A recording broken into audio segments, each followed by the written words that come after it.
right. Good afternoon, everybody, and welcome to the October 2021 New Directions Update / virtual Fireside. We're very happy to see all of you all and to have you join us. You all are some of our biggest fans and always supporting us by showing up here and really showing up for us throughout the year. So we appreciate it. Has been noted that we are recording this. And now we're supposed to say that we only have about 40 minutes for this meeting, and we've got a lot of information to share with you.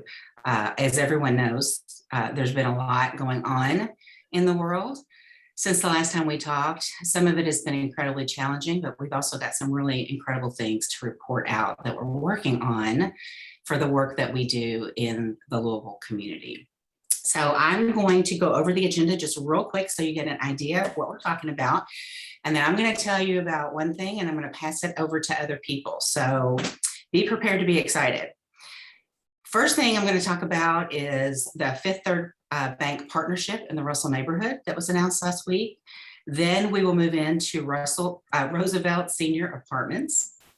And then we'll talk about iRise program, which is something that we just implemented this year. Then we will go to what we refer to as HOP, but it's home ownership preservation. If you've been around New Directions very long, you know what HOP is. But I remember when I first came, I was like, I don't have any idea what HOP is. What are we talking about?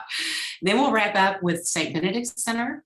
And then we will take the last couple of minutes to see if anybody has any questions or has any comments or suggestions that they want to share with us. So we'll get started.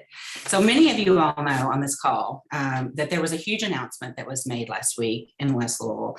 Fifth Third Bank had an incredible announcement that they are making a $20 million investment in West Louisville over the next 3 years, in particular the Russell neighborhood. And that was an incredibly competitive process for Fifth Third. It was a national competition within the bank to see which communities around the country were going to be able to get this resource.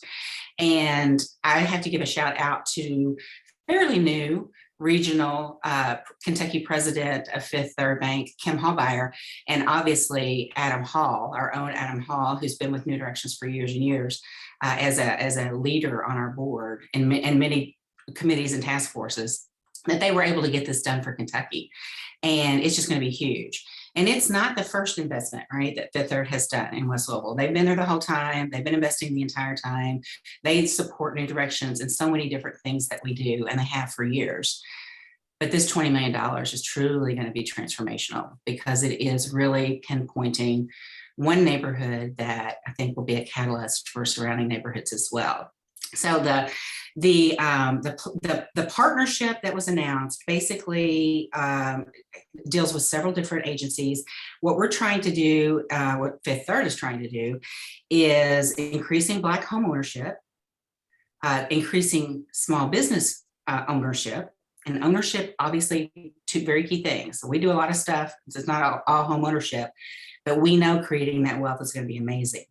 Workforce development to help invest in our people at the same time, and then also cultivating philanthropy. So Fifth Third is partnering with Russell Place of Promise, which if you all don't know, they actually are, their headquarters are on our Russell Apartments at 18th and Muhammad Ali. So check that out if you're ever over there. And that leadership is Cassandra Webb and Teresa Zawacki.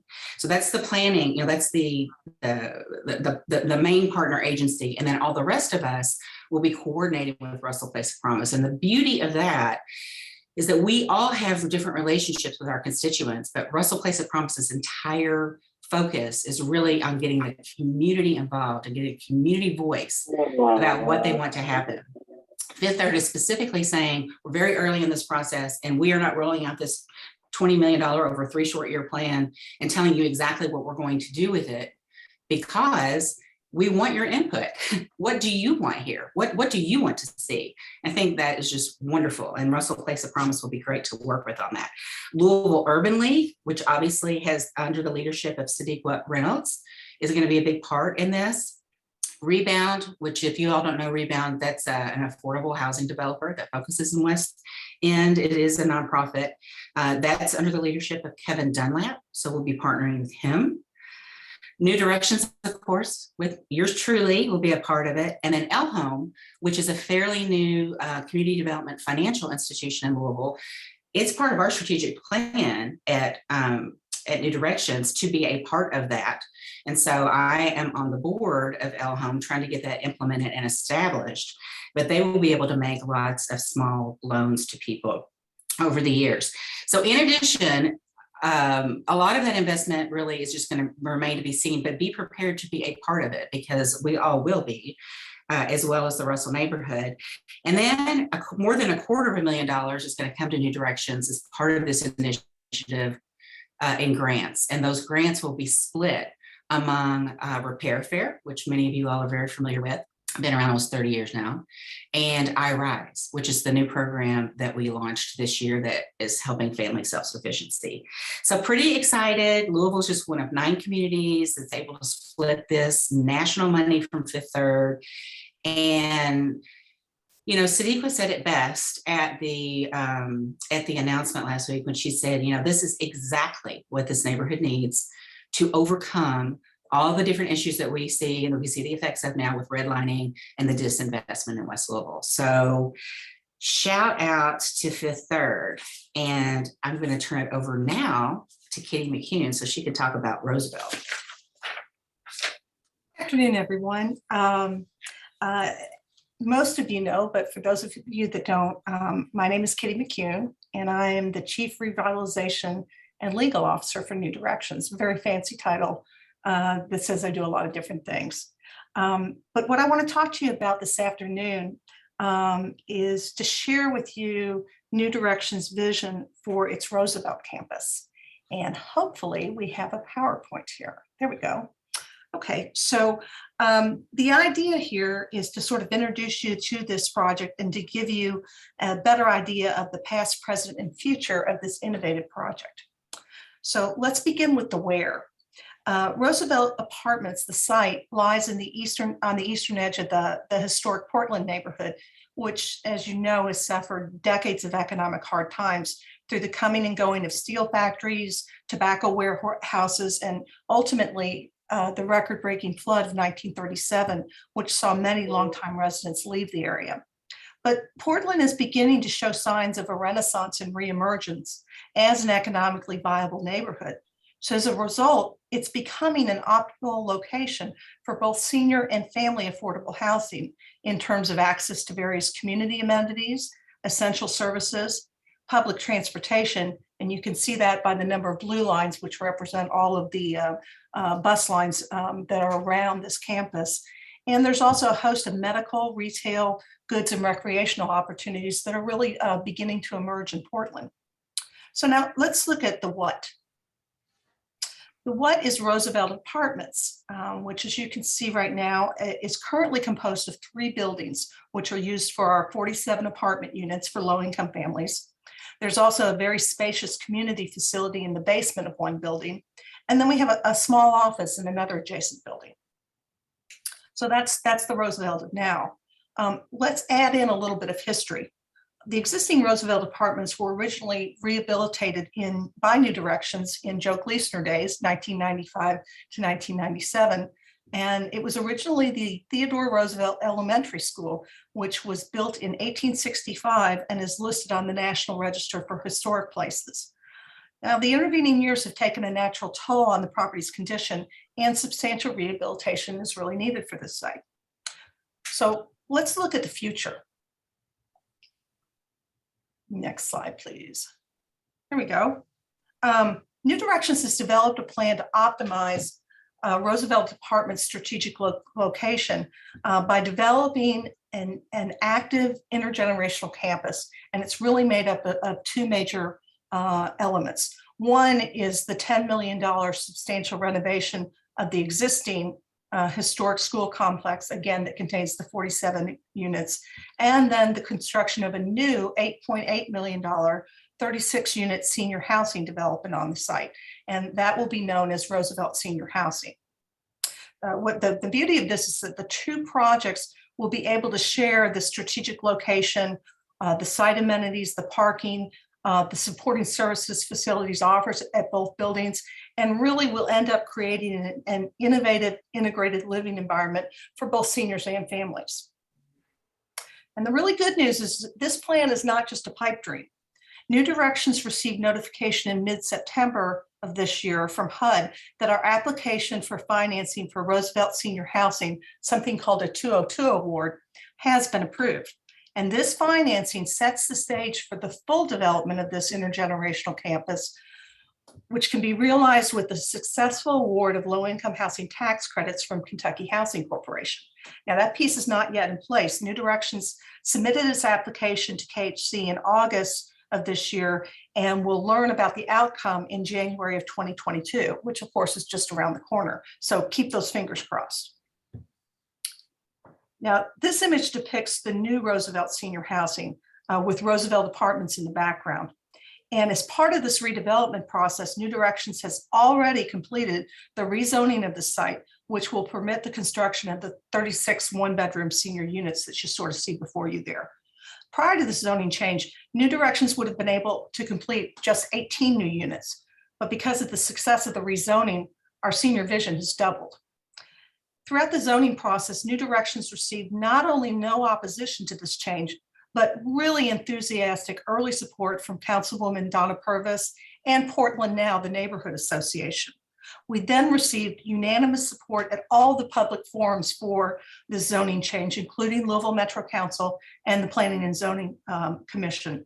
And what I'd like to add is that this is a really rare occurrence in terms of zoning changes. They're usually very acrimonious and can be very contentious.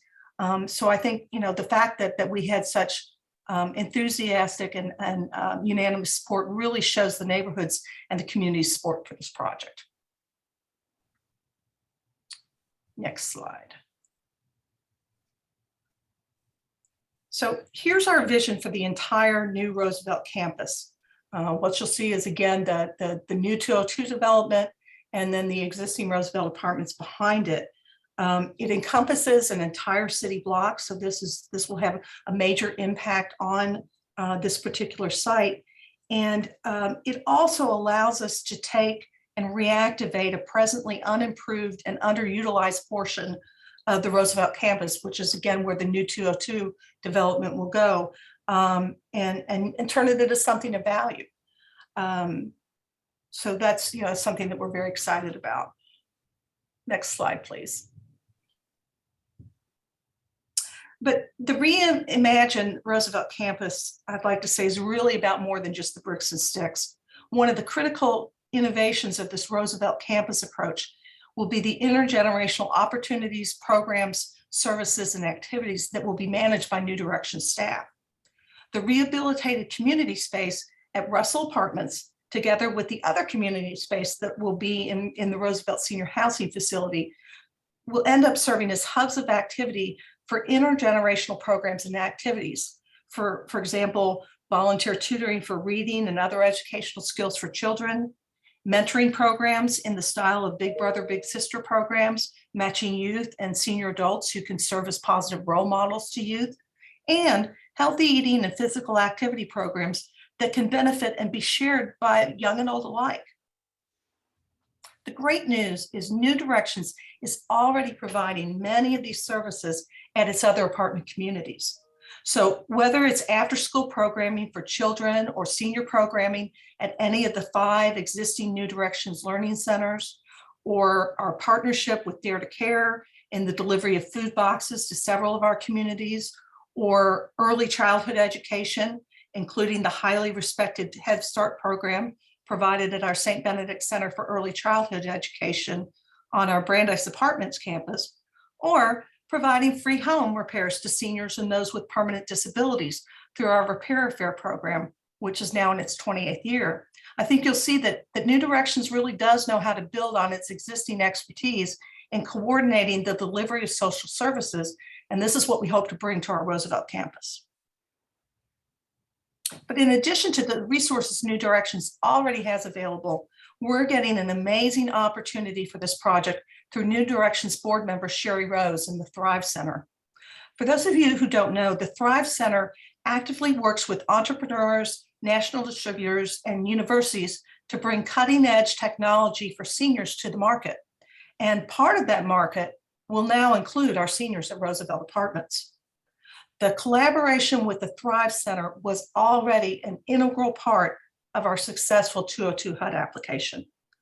However, the Thrive Center will also be partnering with the Harvard MBA program in spring of 2022 to bring MBA students here to Louisville to assist in the design and technology for Roosevelt senior housing, as well as the design of programming for seniors and families on this campus. So it's extremely exciting for us.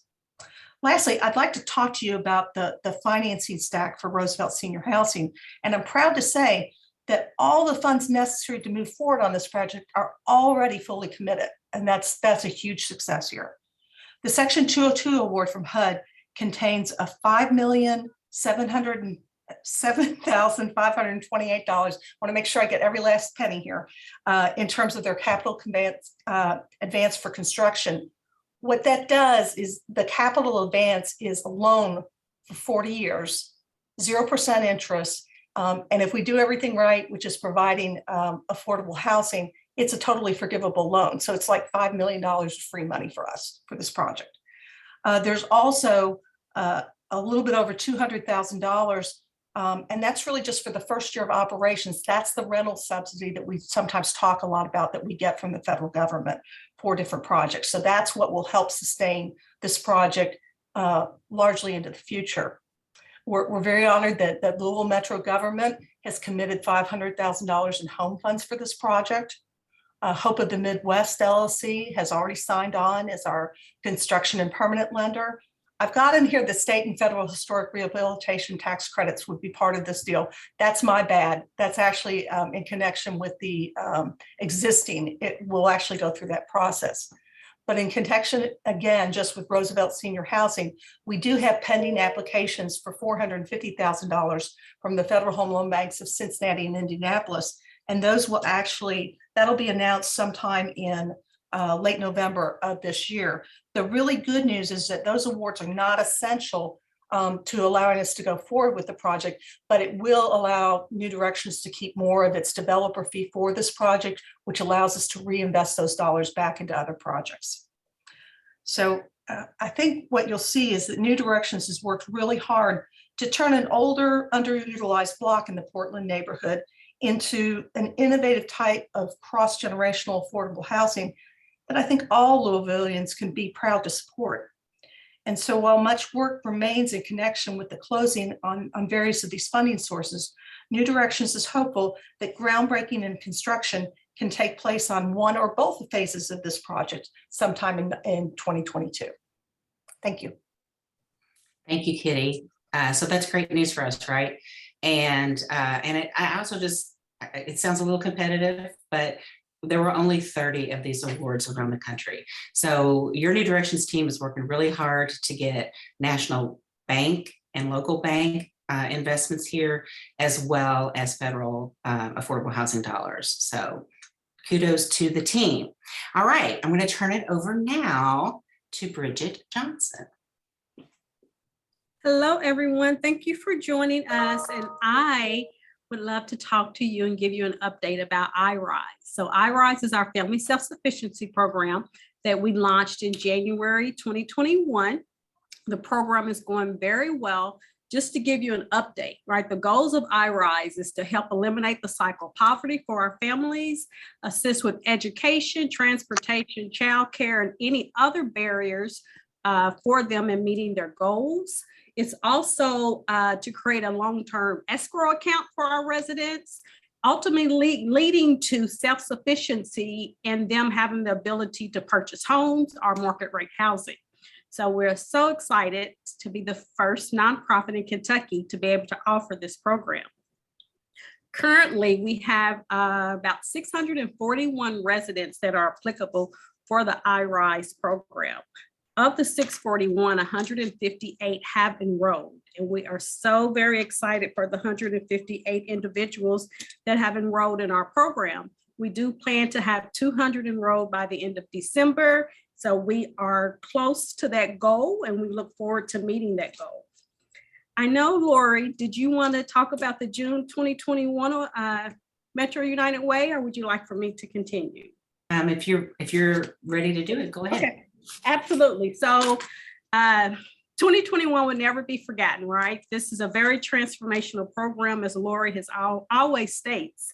Metro United Way and Unite Us awarded New Directions a grant for $658,000. $25,000 was for overhead.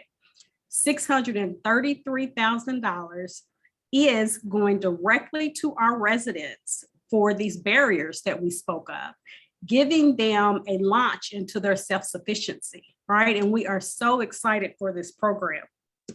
So again, 658,633 is been dispersed directly to our residents via a payee account. So we are actually handling the payments and not giving the payments to the residents.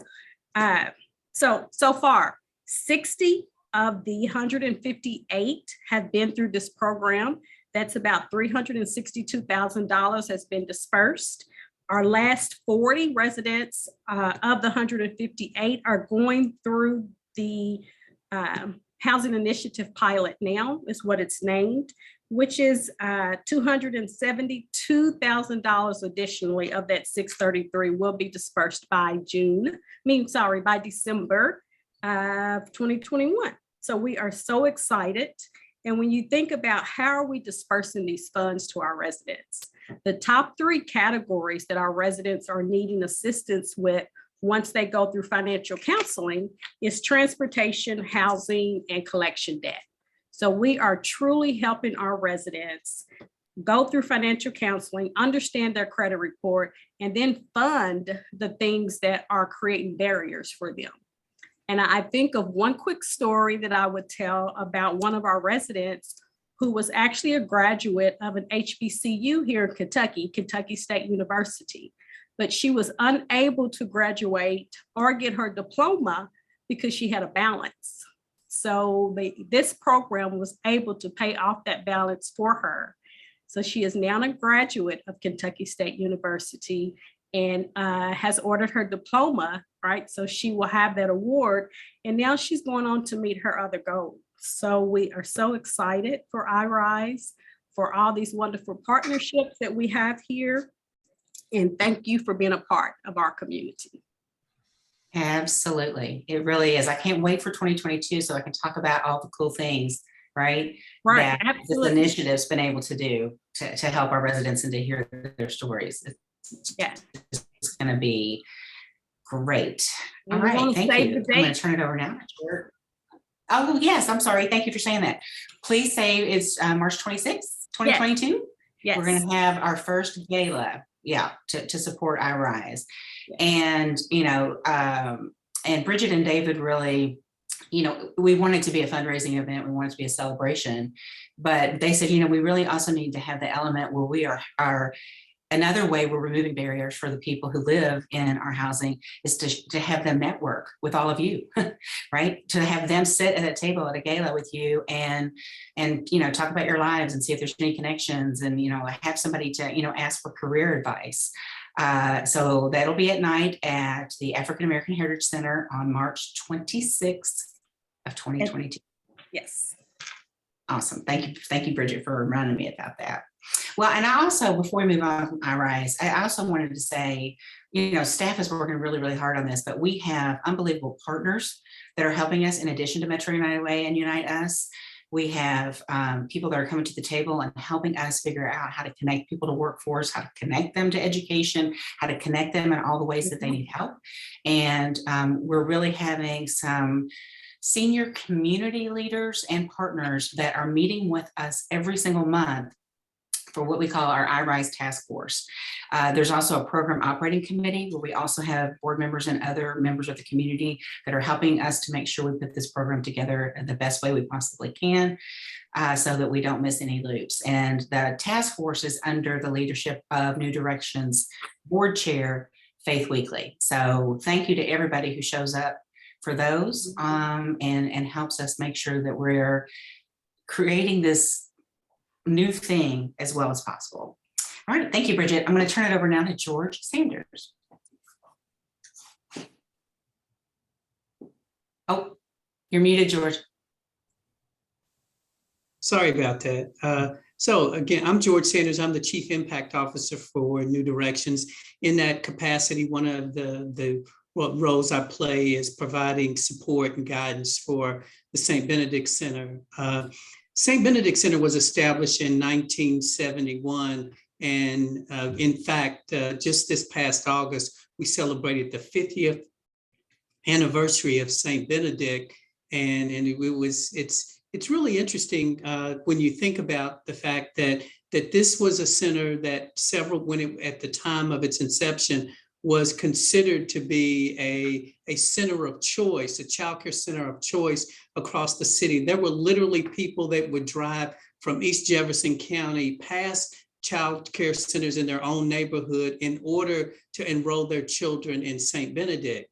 Unfortunately, sometimes when you see leadership changes occur, so the operations of a program suffers as well. And that's what happened with St. Benedict. And so at the behest of Metro United Way in 2015, New Directions was asked to assume responsibility for oversight, management, and leadership of St. Benedict Center. New Directions said, okay, we're going to do this, we're going to go all in. And so they provided a full range of services: finance, HR, IT, property management, maintenance, executive leadership. All those things were provided by New Directions in terms of the commitment to ensuring that St. Benedict recovered. Another key to the turnaround that we have seen, which I'll talk about in a second, is that Adam Hall became the board chair. And through that, through Adam and Bridget Johnson, who was at the time the executive leader at New Directions, they hired Felicia Alfred as our executive director of the center. Today, St. Benedict operates a Head Start program. It's in partnership with the Community Coordinated Childcare, which is better known as 4C, and Family and Children's Place. For the first time in nearly a decade, St. Benedict is operating on solid financial footing. There's money in the bank that hasn't been there for some time. The target enrollment is 99 students, and currently we're at 92. We've got 3 children about to clear the enrollment pipeline and another 15 on the waiting list. We're having some really positive impact on children. And while the classroom work is really focused on the cognitive development of each child, St. Benedict's provides a full range of additional services. We do mental health counseling for children who come out of home environments where there's stress and challenge.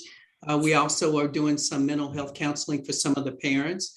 We provide nutrition guidance for the parents as well as the children. We're supporting them through our family advocates with job search assistance, housing search assistance. We're conducting healthcare screenings. And we also are sending our teachers. This year we did mostly virtual, but we have in-home and virtual counseling sessions so that the teachers can work with the parents to help ensure that we're creating a positive learning environment. Over the past 18 months, we've invested nearly $250,000 in facility improvements. We've increased the base pay for our staff by 40% in order to compete for staff in what's really a very competitive environment from a marketing standpoint. Our goal at St. Benedict is really to provide an early childhood education experience that is among the best available in Metro Louisville. I want to stop with just a quick story. One of the members of our board is Judge Derwin Webb. When his kids were preschool age, they were enrolled at St. Benedict. He and his wife, Amy, felt so strongly about that when his cousin had two children that needed twins that needed to be enrolled in St. Benedict, again, rather than going to the closest facility to them, they chose St. Benedict. And so we just enrolled the twins. They're 2 years old. They just enrolled in St. Benedict. And we're really excited about it and hopeful for an extremely positive outcome for them, as we expect for all of the kids at St. Benedict. Lori? Thank you. Thank you, George. Great report out on St. Benedict's. Very proud to be associated with that entire group. They've got a stellar board, as you were mentioning, and the staff and Felicia's leadership. She is well regarded at the local and the state level as an expert in the work that she does. So great work there. I'd like to turn it over now to the king of all things home ownership preservation, Max Monahan. Hello, everyone. Thank you for that introduction, Lori. My name is Max Monahan. I am the Director of Homeownership Preservation, or HOP, which basically is one of New Direction's 5 lines of business that helps existing homeowners with free home repair. Obviously, our most popular program within the HOP department is Repair Affair. So far this year, we have completed 138 Repair Affair projects in Louisville and Southern Indiana, and that is only using 505 volunteers. If you remember, in 2020, we only had 50 volunteers after having 1,400 the year before. So COVID is still affecting us a little bit. A lot of our corporate donors and our corporate volunteers and our youth volunteers still don't have clearance to participate in volunteer activities. So, our volunteer numbers are still down a little bit, but hopefully whenever this pandemic ends, we'll get back to those numbers that we traditionally see in that 1,200 to 1,500 volunteers per year. This June, we celebrated house number 4,000 for Repair Affair. The volunteer team was St. Patrick, who has been volunteering with Repair Affair for as long as I can remember, as well as the American Institute of Architects Kentucky chapter. So we were very proud, and we got a lot of good coverage. We had, Councilwoman Purvis and multiple media outlets come out to celebrate house number 4,000, which is really crazy when you think about the first year of Repair Affair was only 10 homes. I know Joe Gleasoner is on this call. He probably remembers when it was just 10 a year, and now we're up to hundreds and hundreds a year. So it's a really great thing. So because our volunteer numbers have been so low, David Snyder and Lori and Kitty and the other executives have done a really good job at reaching out to corporate citizens in our community, as well as family foundations, to raise money for us to pay licensed contractors to complete Repair Affair projects. So of those 138 projects, as I mentioned, we spent $451,000 on Repair Affair projects. That's a lot of money compared to traditional Repair Affair. And, these corporate sponsors and these family foundations are really, the reason why Repair Affair has still been so successful despite the pandemic. And some of those are, the Geens Foundation, the Paul Ogle Foundation, James Graham Brown Foundation, Churchill Downs, Brown Forman, PNC Bank, Fifth Third Bank, US Bank, First Financial Bank, probably 9 other banks. And that doesn't even count the, the volunteer teams that self-sponsor, like the St. Patrick's of the world and the St. Agnes's of the world, and also the individual donations, which really, keep Repair Affair going and, buy the supplies that we put in the hand of volunteers or pay that local contractor, to get these projects done. Just the other day, Teresa Devine, the Repair Affair coordinator, she gave me a call and said, "Hey, I just got a call from this homeowner in New Albany. Lady is hysterical. She's had no running water in her house for 5 days. Her main water line has broken off somewhere in her front yard. There's been a trickle into her basement and she has no running water. What can we do?" I said, "All right, well, hopefully this is not going to be very expensive." So I said, "Let's call one of our plumbers and see if they can go over there, take a look at it, give us a price, and hopefully, see if they can get it done." So we called one of our plumbers, Dixie Plumbing, who does a lot of work with us. And they quickly said, "Oh, this lady has no running water." And we're like, "Yeah, she's an elderly widow living by herself." And they're like, "We're going to get over there right now." So literally an hour later, they're in the front yard. They give us a call and they say, "It's actually not that bad. We can reach it by digging with a shovel instead of using like a large backhoe." And they got this woman's water hooked up, 4 or 5 hours after she had called. So it's those types of stories that are really great that happen every day in the HOP department. And then finally, unfortunately, I have to end my time on a sad note. A lot of you guys are familiar with Bill and Al. longtime volunteer. They've done more volunteer projects than anyone in the history of Repair a Fair, and no one will ever topple them. They were volunteering with us 2 or 3 days a week, year round, since like 2011. And unfortunately, Al Dennison passed away last week. So, it's very sad. His wife and Bill, called and spoke to Teresa and I, and, talked about how much Al really enjoyed Repair a Fair and how much it really meant to him. So, it's an unfortunate thing. He had been in, some not at great health over the last couple of years. He wasn't able to volunteer during the pandemic, obviously. So I just wanted to pass that news along. I know there's a lot of longtime supporters on here who are very familiar with Bill and Al and how great they are and how, they literally have been in our lobby 2 or 3 days a week for the last like 11 years straight. So that's all from me. That's awesome. And thank you very much, Max, for keeping us up to date on that. So that's an example of us pivoting. And we do talk about it every once in a while, that it's been wonderful that we were able to pivot, but we want to go forward, right, with both types of work. We want to get our volunteer program up and running as robustly as possible when it is healthy to do so. And we want to continue to hire contractors, because sometimes those are different levels of work. It obviously increases our capacity. It helps build the capacity of local contractors, most of whom are represent minorities. And it's just an all around good thing. So wish us luck on that. We're really trying to keep that going in 2022 and beyond. David tells us that he's put in the chat that there is a donate now button for your convenience if you were so inclined. But I also want to open up these last couple of minutes to see if anybody has any questions or anything that they want to share while we are all here together today.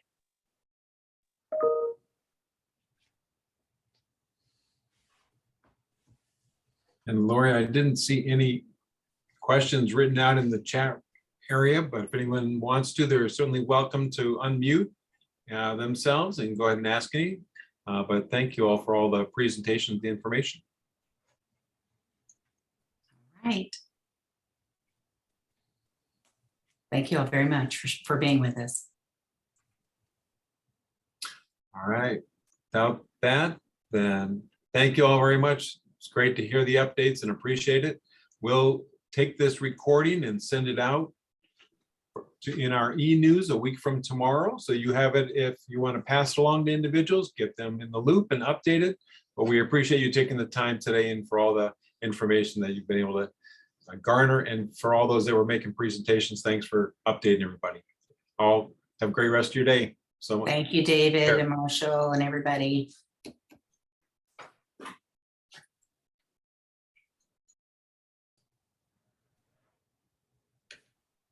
All right.